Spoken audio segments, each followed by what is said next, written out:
Olá, empreendedores, empresários, como vocês estão? Eu dei uma sumida, mas a verdade é que eu estava preparando um material bem interessante que eu vou começar nesse vídeo aqui. O vídeo de hoje é para começar uma série que vai trazer alguns erros fatais dos empresários, dos empreendedores na área trabalhista das empresas. Pois é, quem não sabe, eu sou advogada, eu já falei várias vezes, né? Eu sou advogada, sou também internacionalista, mas a minha experiência desde o período de estágio tem sido muito no direito do trabalho. Eu atuei muito em favor de reclamantes, também algumas reclamadas, fazendo também consultoria jurídica, mas eu tô baseando esse vídeo na minha experiência como advogada, aceitando, né, essas reclamações trabalhistas de reclamantes. Então eu vi qual que era uma reclamação muito comum, né, dessas pessoas que ingressaram com essas reclamações trabalhistas. Também me baseio na minha experiência como funcionária, como empregada em algumas empresas, na experiência de alguns familiares que tiveram situações também inesperadas em empresas e também alguns amigos, enfim. Estou baseando muito na experiência que eu vi para trazer alguns erros que eu considero fatais para as empresas. Isso por quê? Porque traz uma dificuldade muito grande de a empresa se manter financeiramente depois de uma situação como a que eu vou falar hoje. Já vou antecipar que são vários vídeos. Se você tiver passado por uma situação em que a empresa fez alguma coisa que você sabia que era errado, manda aí nos comentários, manda pra mim no direct, enfim. Porque pra fazer essa série de vídeos eu vou precisar da sua ajuda. Eu já separei alguns, mas eu preciso ainda da sua ajuda. Então, começando, o primeiro erro fatal cometido pelas empresas é contratar pessoas como se elas não fossem empregadas, mas elas sendo empregadas. Deixa eu explicar um pouquinho melhor isso. A CLT, na verdade, assim, o direito do trabalho, ele garante que nós temos um contrato de trabalho, que é uma categoria maior, então pensa em um círculo grandão, que é o contrato de trabalho. Dentro desse círculo grandão do contrato de trabalho, nós temos vários círculos pequenininhos, que são as categorias de contrato de trabalho. Uma das categorias dentro do contrato de trabalho é o contrato de emprego, ou seja, aquele que tem o vínculo empregatício. E o que eu preciso para ter esse considerado vínculo empregatício? Eu preciso de 4 características, de 4 requisitos que estão lá no artigo 3º da Consolidação das Leis do Trabalho, que é a pessoalidade, que é o ato de uma pessoa física que não pode se fazer substituída realizar esse trabalho. O segundo, a habitualidade, então esse trabalho é feito de uma forma habitual. O terceiro, a onerosidade, que você recebe um valor por esse trabalho. E o quarto, a subordinação, você está subordinado a ordens que você recebe de um chefe, de um superior hierárquico. Então, a gente tem essas 4 características para que seja considerado um vínculo empregatício. Não tendo uma dessas características, já não seria considerado um vínculo empregatício. Um exemplo é, em alguns casos, empresas contratam pessoas como autônomos. Então, pede que essa pessoa registre um CNPJ e dá autonomia para essa pessoa realizar o trabalho quando ela quiser. Então, a pessoa não tem a pessoalidade, porque ela é um CNPJ, né, uma pessoa jurídica, e ela não tem, nesse caso, a subordinação.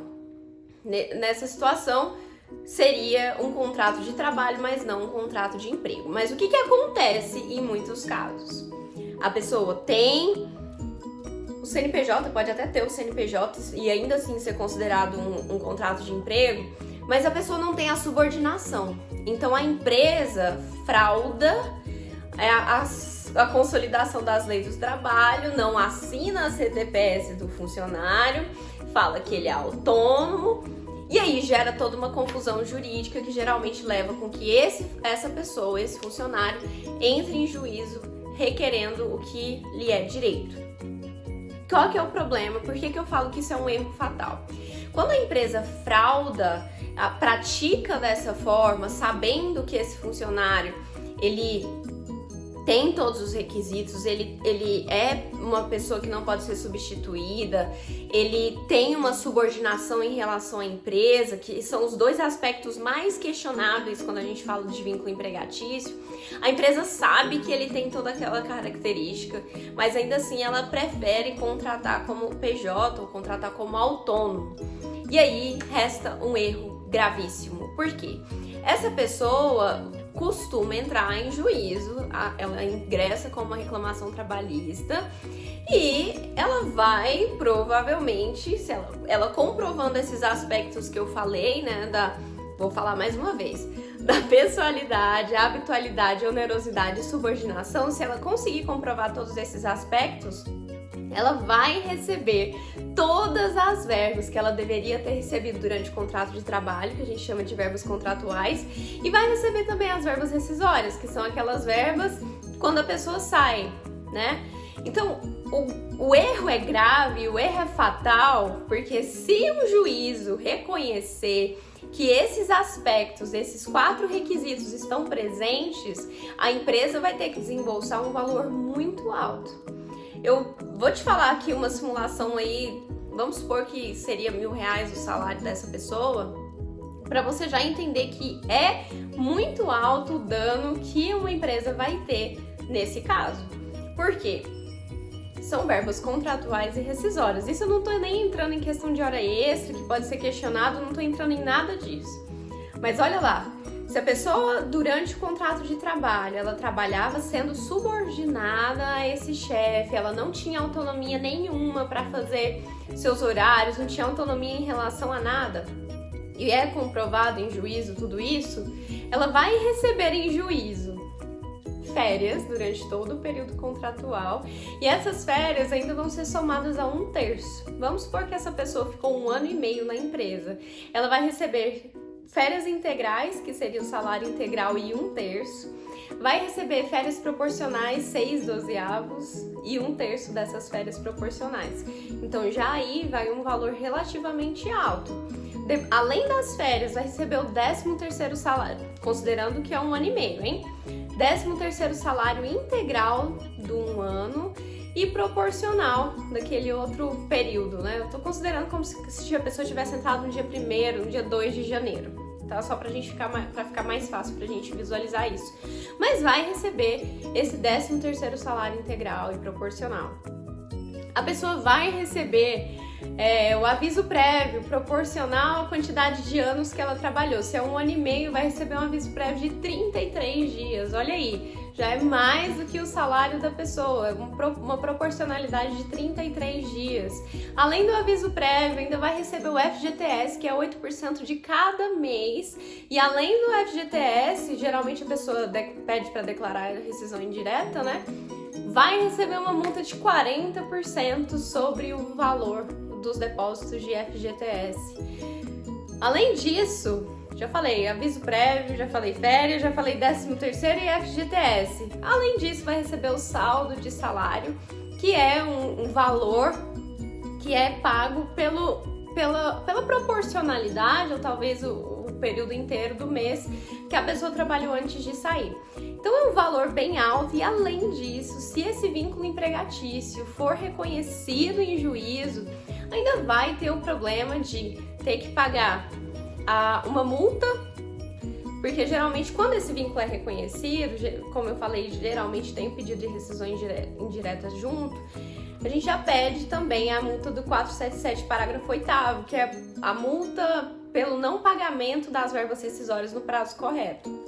Se essas verbas não forem pagas no prazo correto, que é geralmente caso, né, porque o vínculo não estava nem reconhecido, ainda tem que pagar o valor de um salário da pessoa, que é essa multa que a CLT determina.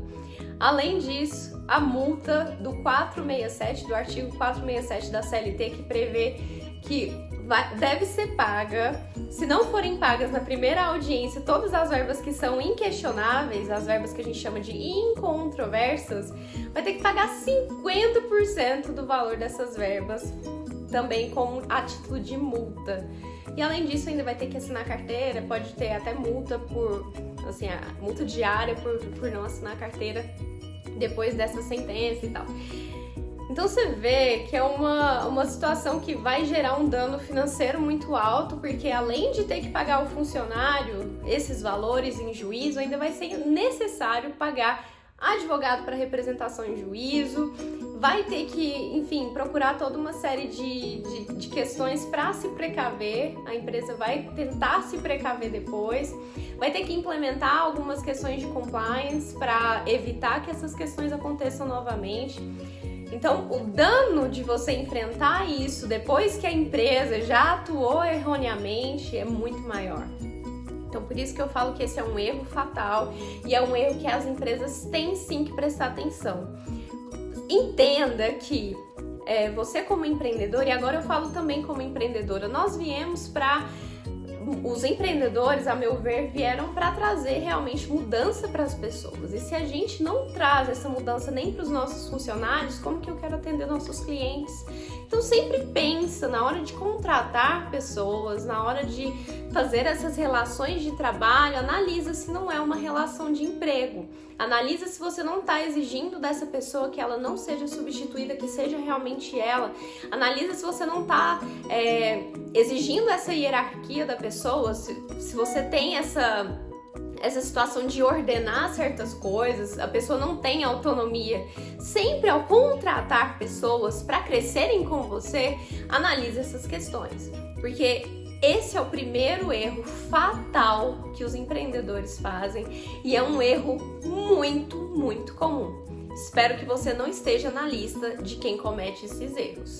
Se você está, bastante cuidado, porque os danos desse erro são muito graves. Você conseguiu entender por esse vídeo aqui, hein?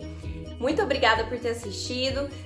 Falo de novo, se você tem alguma experiência nesse sentido, de ter vivido alguma situação que foi um erro muito grave de um empregador com você, se você como empregador cometeu algum erro que te causou um dano muito grave também, comenta aqui para eu poder ajudar você a entender um pouco melhor os aspectos trabalhistas por trás do empreendedorismo. Um grande abraço e tchau, tchau!